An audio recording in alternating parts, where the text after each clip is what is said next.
भांडत नाहीत काय नाहीत. हा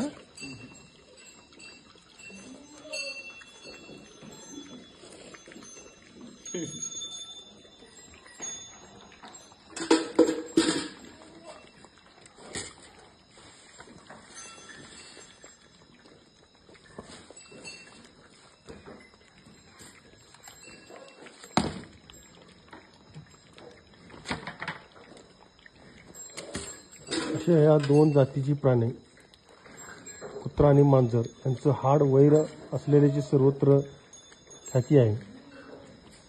आज गुण्यागोविंदानं एकत्र खात आहेत.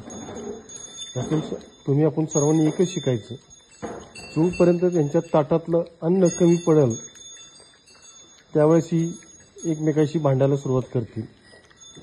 हे समृद्धीचं आणि शांततेचं प्रतीक आहे.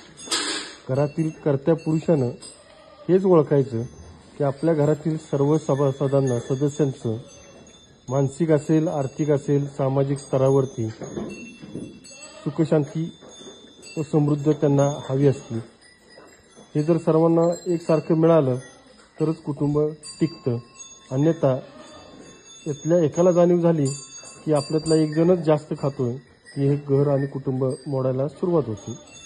उद्यापासून मी जर ह्यामध्ये थोडंच खाद्य दिलं, दूध थोडंच दिलं, तर हीच मंडळी, हेच आज दोन्ही वेगवेगळ्या जाती एकमेकाशी भांडायला सुरुवात करतील. म्हणून कर्त्या पुरुषाची जबाबदारी घरातील सर्व सदस्यांना सुख आणि समाधानाने सर्व हिस्सा व्यवस्थित देणे हेच आजच्या काळाची गरज आहे. एवढंच या व्हिडिओतून आपण अर्थ समजून घेऊया. जय हिंद, जय महाराष्ट्र.